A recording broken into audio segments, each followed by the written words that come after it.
청취자께서 보내두신 자료 출애굽기 11장으로 오늘 좀 깊이 들어가 보겠습니다. 네. 본격적으로 시작하기 전에 지금 이집트가 어떤 상황인지 한번 그려볼 필요가 있을 것 같아요. 그렇죠. 그냥 평범한 상황이 아니죠. 네, 우리가 지금 보려는 이 장면은 그냥 조용한 외교 협상 테이블이 아니에요. 이미 9번의 재앙이 다 휩쓸고 간 땅입니다. 맞아요. 강은 피로 변했었고 땅은 개구리, 이 파리떼로 뒤덮였었고요. 가축들은 전염병으로 쓰러지고 사람들 몸에는 막 악성종기가 돋았었죠. 네네. 우박의 메뚜기 떼. 그리고 정말 방금 전까지 사흘 동안 아무것도 안 보이는 칠흑 같은 어둠 속에 갇혀 있었어요. 이건 국가 기능이 거의 마비 직전인 그야말로 벼랑 끝에 몰린 상황인 거죠. 그렇죠.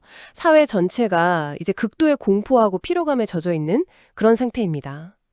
그런데도 이집트의 최고 권력자인 바로 왕은 꼼짝도 안 하고 버티고 있는 거고요. 바로 그겁니다.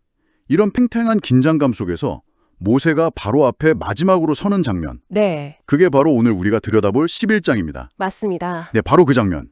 그래서 저희의 오늘 목표는 이 짧은 10개 구절 속에 담긴 마지막 경고의 무게, 그리고 그 안에 숨겨진 어떤 권력과 정의의 이동, 또 인간의 선택이라는 복잡한 문제들을 하나씩 좀 꺼내보는 겁니다. 좋습니다. 자, 그럼 그 마지막 대면의 순간으로 한번 들어가 볼까요? 네, 오늘 저희가 크게 한 3가지 흐름을 따라가 보면 좋을 것 같아요. 아, 네. 첫째는 이 마지막 경고가 이전의 것과는 어떻게 다른가 하는 그 구체성.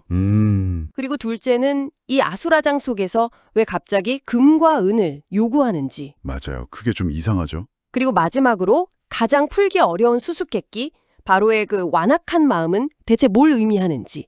이 3가지를 중심으로 이야기를 풀어가 보겠습니다. 좋습니다. 1절부터 뭔가 분위기가 확 달라져요.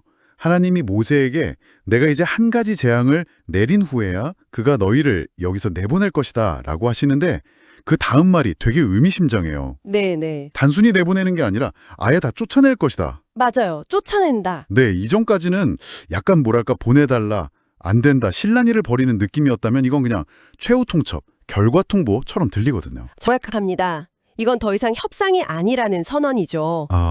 쫓아낸다는 그 표현은요, 바로가 마지못해 허락하는 게 아니라 제발 좀 나가달라고 애원하게 될 거라는 뉘앙스까지 담고 있어요. 와, 지난 9번의 재앙을 거치면서 힘의 균형, 그러니까 주도권이 완전히 넘어왔다는 걸 보여주는 결정적인 단어 선택인 겁니다. 이제 칼자루는 모세가 준 거군요. 바로 그렇죠. 그리고 모세가 바로에게 직접 전하는 경고는 와, 정말 소름 끼칠 정도로 구체적이에요. 네, 그렇죠. 그냥 큰 재앙이 있을 거다가 아니라 한밤중에 내가 이집트 한가운데로 들어가겠다고 시간을 딱 못 받고 네, 시간까지. 그 대상이 왕좌에 앉은 바로의 맏아들부터 맷돌을 돌리는 여종의 맏아들까지 그리고 모든 가축의 첫 새끼라고 정확하게 지목을 해요. 왜 이렇게까지 자세하게 말하는 걸까요? 바로 그 구체성이 이 재앙의 성격을 딱 규정하는 겁니다. 이건 불운한 자연재해가 아니라 명확한 의도와 계획을 가진 신적인 개입이라는 걸 누구도 부정할 수 없게 만드는 장치예요. 그렇군요. 특히 재앙의 범위가 놀랍죠.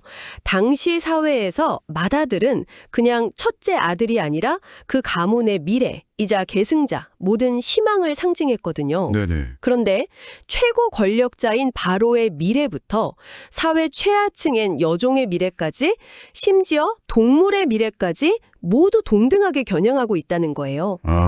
그러니까 신분이나 재산에 상관없이 이 심판 앞에서는 모두가 평등하다는 걸. 그걸 보여주는 거군요. 바로 그거죠.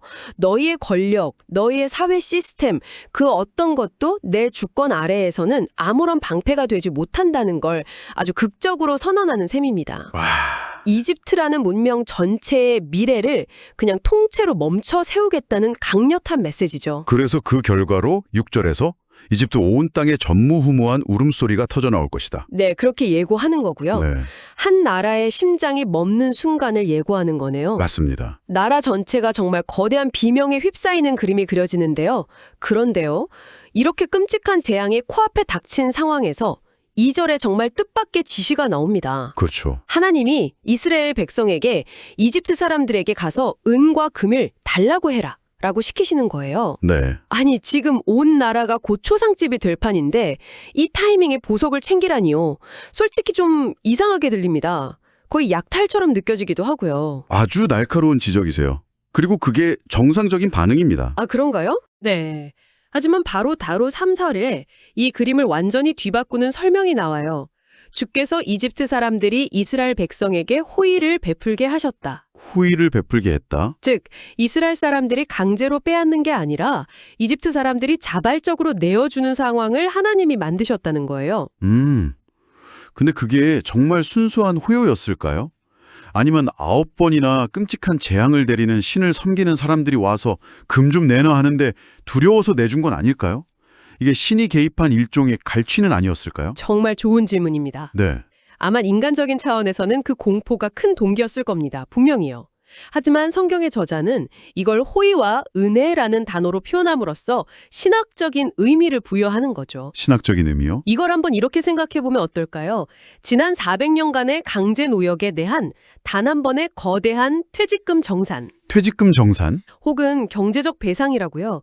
이스라엘 사람들의 피와 땀으로 세워진 이집트의 부를 이제 떠나는 시점에서 정당하게 돌려받는다는 개념입니다. 우와. 신이 명령한 경제적 배상? 그렇게 생각하니까 이게 완전히 다르게 보이네요. 그렇죠. 이건 단순한 재물 이상의 의미, 즉 정의의 회복이라는 상징적인 사건이 되는 거군요. 그렇습니다. 수백 년 묵은 채무 관계를 청산하는 거죠. 동시에 이건 또 다른 권력의 이동을 보여줍니다. 아, 바로의 재산이 그의 통제 밖에서 움직이기 시작했다는 뜻이니까요. 그렇군요. 그리고 이 변화는 물질적인 것에만 그치지 않아요. 3절 뒷부분을 보면 모세라는 사람은 이집트 땅에서 바로의 신하들과 백성의 눈에 아주 위대한 인물이 되어 있었다는 구절이 나옵니다. 맞아요. 처음엔 말 더듬는 양측이었는데 네, 이제는 적국인 이집트 사람들조차 그를 존경하고 두려워하게 된 거군요. 맞습니다. 이건 바로에게는 엄청난 고립감을 줬겠는데요. 핵심입니다. 바로 왕 자신은 아직도 버티고 있지만 그의 참모들과 백성들의 마음은 이미 떠난 거예요. 아, 9번의 재앙을 겪으면서 누가 진짜 힘을 가졌는지 깨달은 거죠. 왕의 의지와 민심이 분리되기 시작한 겁니다. 바로는 사실상 그냥 혼자만의 싸움을 하고 있었던 셈이네요. 그렇죠. 이런 상황에서 이집트인과 이스라엘인의 운명이 갈리는 모습이 7절에서 정말 극명하니 드러납니다. 네, 그 대비가 정말... 이집트 전역이 통곡으로 뒤덮일 때 이스라엘 자손에게는 개 한 마리도 짖지 않을 것이다. 네, 혀를 움직이지 않으리니 비명소리와 개 짖는 소리조차 없는 완벽한 고요. 이 대비가 정말 영화 같아요. 청각적인 이미지를 사용해서 그 차이를 극대화하고 있는 거죠. 한쪽은 역사상 가장 큰 울음소리, 다른 쪽은 절대적인 평화, 그리고 본문은 그 이유를 아주 명확하게 설명합니다. 뭐라고 설명하죠? 주가 이집트와 이스라엘을 어떻게 구별하는지 너희가 알게 될 것이다. 이 구별이라는 단어가 이 모든 재앙의 또 다른 목적을 보여줍니다. 아, 단지 이집트를 벌주는 것만이 목적이 아니었다는 거군요. 그렇죠. 이 재앙들은 동시에 이스라엘 백성에게 보내는 메시지이기도 했습니다. 어떤 메시지죠? 보아라, 온 세상이 혼돈에 빠져도 내가 너희를 이렇게 특별하게 지키고 보호한다. 너희는 나의 백성이다. 이 구별됨의 체험을 통해 자신들의 정체성을 깨닫게 하는 교육의 과정이기도 했던 겁니다. 칠흑 같은 어둠 속에서 자기 집 창문에만 빛이 들어와 있는 걸 본다고 상상해 보세요. 와, 그 경험이 얼마나 강렬했겠습니까? 자, 그럼 이제 상황이 거의 끝에 다다른 것 같습니다. 네, 신의 능력은 증명됐고 경고는 전달됐어요. 심지어 8절에서 모세는 거의 승리 선언 같은 예언까지 해요. 맞아요. 왕의 모든 신하가 내려와 내게 절하며 제발 당신과 당신의 백성은 떠나주시오 라고 애원할 겁니다. 더 이상 간청하는 입장이 아니죠. 네, 그냥 앞으로 일어날 일을 선포하고 있어요. 맞습니다. 바로의 권위가 그의 신하들 앞에서 어떻게 무너질지를 눈앞에서 예고하는 거죠. 그리고 이 말을 끝내고 돌아서는 모세의 마지막 모습이 아주 인상적이에요. 아, 그 부분. 심히 노하여 바로에게서 나왔다. 네. 그런데 이 모든 명백한 증거와 경고에도 불구하고 10절은 우리가 예상했던 그 결론으로 끝납니다. 그렇죠. 주께서 바로의 마음을 완악하게 하셨으므로 그가 이스라엘 자손을 그 나라에서 내보내지 않았다. 네. 9번이나 들었던 이 완악하게 하셨다는 말, 여기가 정말 어려운 지점이에요. 맞습니다. 이걸 문자 그대로 보면 바로에게는 선택의 여지가 없었던 것 아닌가요? 그게 바로 출애굽기를 읽는 모든 사람이 마주치는 거대한 신학적 질문입니다. 만약 하나님이 바로의 마음을 그렇게 만드셨다면 바로에게 책임을 물을 수 있는가 하는 문제죠. 그렇죠. 이게 마치 하나님이 조종하는 꼭두각시처럼 느껴지기도 하거든요. 본문은 이 질문에 대해서 철학적인 답변을 해주진 않아요. 다만 우리는 하나의 비유를 통해서 이해를 시도해 볼 수는 있습니다. 하나님이 꼭두각시처럼 바로의 손과 발을 억지로 움직이신 걸까요? 아니면 이미 과속으로 내리막길을 질주하는 자동차에 브레이크를 제거해버린 것에 가까울까요? 많은 신학자들은 후자에 가깝다고 봅니다. 바로의 교만과 고집은 이미 그의 성품에 내재해 있었어요. 9번의 기회가 있었지만 그는 스스로 그 길을 선택했죠. 네. 하나님은 그의 그 완고함을 오히려 더 큰 계획을 위한 도구로 사용하셨다는 해석입니다. 그러니까 바로의 자유의지를 빼앗았다기보다 그가 이미 선택한 그 완고함을 그냥 내버려 두시거나 오히려 더 강화시켜서 더 큰 목적을 이루셨다는 거군요. 네, 9절에 그 목적에 대한 힌트가 나오거든요. 뭐라고 나오죠? 바로가 너희 말을 듣지 않을 것이다. 그래야 내가 이집트 땅에서 더 많은 기적을 행할 수 있기 때문이다. 와. 즉, 바로의 거절이 없었다면 10번째 재앙과 홍해가 갈라지는 이스라엘 역사상 가장 위대한 구원의 드라마는 일어나지 않았을 거라는 거죠. 바로의 완고함이 역설적으로 더 위대한 구원의 무대가 된 셈이네요. 맞습니다. 신의 절대적인 주권과 인간의 책임이라는 아주 깊고 어려운 신비가 여기에 담겨 있습니다. 바로의 가장 큰 약점이 하나님의 가장 위대한 기적을 위한 무대가 되었다라. 정말 생각할수록 머리가 복잡해지는 이야기네요. 그렇죠. 자, 오늘 출애굽기 11장을 통해서 마지막 재앙 직전에 그 숨막히는 순간을 들여다봤습니다. 네. 이전과는 차원이 다른 구체적인 경고, 그리고 수백 년간의 억압을 청산하는 경제적 정의의 실현, 그리고 마지막으로 완악해진 마음이라는 거대한 신비와 함께 어떻게 파국으로 치닫는지를 압축적으로 볼 수 있었습니다.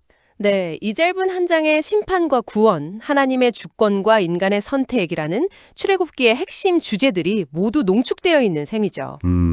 마지막 클라이맥스로 넘어가기 전 잠시 숨을 고르면서 지금까지의 모든 사건의 의미를 증폭시키는 역할을 하는 아주 중요한 장입니다. 마지막으로 청취자 여러분께 생각해볼 질문 하나를 던지면서 마무리할까 합니다. 네.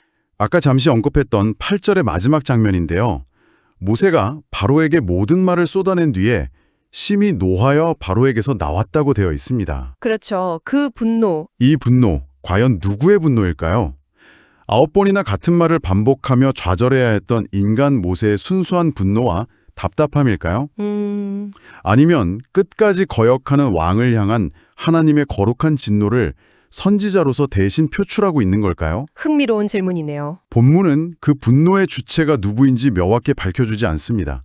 그 모호함 속에 어쩌면 답이 있을지도 모르죠. 네. 완고한 왕과 전능한 신 사이에서 이 모든 파국의 중심에 서 있어야 했던 한 인간의 복잡한 감정은 과연 어떤 것이었을지, 그 분노의 정체를 생각해 보시는 것도 이 장을 더 깊이 이해하는 하나의 열쇠가 될 것 같습니다.